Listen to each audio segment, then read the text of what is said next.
निर्गमन अध्याय 19। सिनाई पर्वत पर मोशे।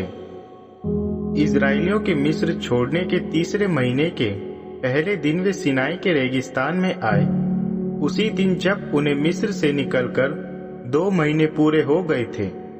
पहले वे रेफीदीम नामक स्थान में गए, फिर वहां से वह सिनाई के निर्जन देश में आए। फिर उन्होंने अपना पड़ाव निर्जन देश में डाला जो पर्वत के सामने था। मोशे परमेश्वर के पास पर्वत पर गए। यहोवा ने मोशे को पर्वत से बुलाया।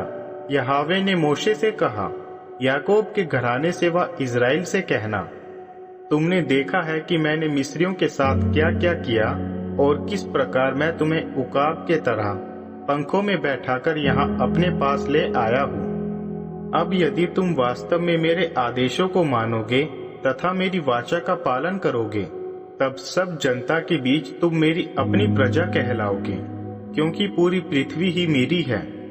तुम मेरे लिए राजकीय पुरोहित तथा पवित्र राष्ट्र माने जाओगे। तुम यह बातें इज़राइल से कहना। तब मोशे पर्वत से उतरे और सभी अधिकारियों को बुलवाया और उनसे यहोवा की सब बातें बताई जो पर्वत पर यहोवा ने कही थी। फिर सब मिलकर एक साथ बोले, हम सब बात मानेंगे जो यहोवा ने कहा है। मोशे ने जाकर लोगों का जवाब यहोवा को बता दिया।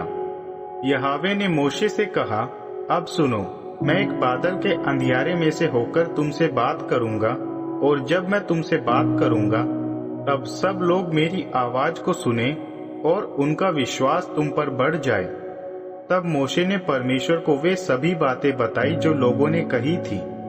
यहोवा ने मोशे से कहा, लोगों के पास जाओ और उन्हें आज और कल पवित्र करना।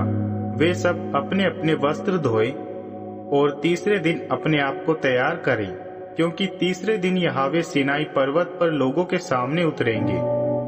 और तुम लोगों के चारों तरफ बाड़ा बांध देना, और कोई भी पर्वत पर ना चढ़े और इसकी सीमा को भी ना छुए, और यदि कोई उसे छुएगा वह मर जाएगा। और कोई भी उस व्यक्ति को ना छुए। अगर कोई उस व्यक्ति को छुएगा उसे पत्थर से या तीर से मार दिया जाए, चाहे वह पशु हो या मनुष्य, उसे जीवित नहीं छोड़ा जाए। जब तुरही का शब्द देर तक सुनाई दे, तब सब पर्वत के पास आ जाए। तब मोशे पर्वत से उतरकर लोगों के बीच आ गए और लोगों को पवित्र किया, और सबने अपने वस्त्र धो लिए। लोगों ने मोशे से कहा, तीसरे दिन के लिए अपने आप को तैयार करो। इसी समय स्त्री पुरुष आपस में ना मिले।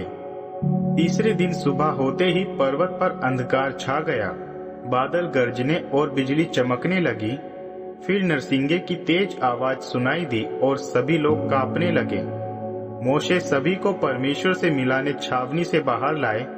वे सभी पर्वत के नीचे खड़े हुए। पूरा सिनाई पर्वत धुएं से भरा था, क्योंकि यहोवा आग में होकर उतरे थे और धुआं ऊपर उठ रहा था। जिस प्रकार भट्टी का धुआं ऊपर उठता है, पूरा पर्वत बहुत कांप रहा था। फिर जब नरसिंगे का शब्द तेज होता गया, तब मोशे ने परमेश्वर से बात की और परमेश्वर ने उन्हें जवाब दिया। यहोवा सिनाई पर्वत के ऊपर उतरे और परमेश्वर ने मोशे को ऊपर आने को कहा और मोशे ऊपर गए। यहोवा ने मोशे से कहा, नीचे जाकर सबसे कहो कि मुझे देखने की इच्छा में सीमा पार ना कर दे और सब नष्ट ना हो जाए। और पुरोहित भी जो मेरे पास आने के लिए अलग किए गए हैं, वे भी अपने आप को पवित्र करें, ताकि यहोवा उन्हें नष्ट ना करे। मोशे ने यहोवा से कहा, लोग सिनाई पर्वत पर नहीं आएंगे, क्योंकि आप पहले ही बता चुके हैं कि पर्वत के आसपास बाड़ा लगाकर उसे पवित्र रखना। यहोवा ने मोशे से कहा, तुम नीचे जाओ और फिर तुम और अहरोन दोनों पर्वत पर आना, परंतु इज़राइली और पुरोहित सीमा पार ना करने पाए। मोशे पर्वत से नीचे आए और लोगों को सब बातें बताई।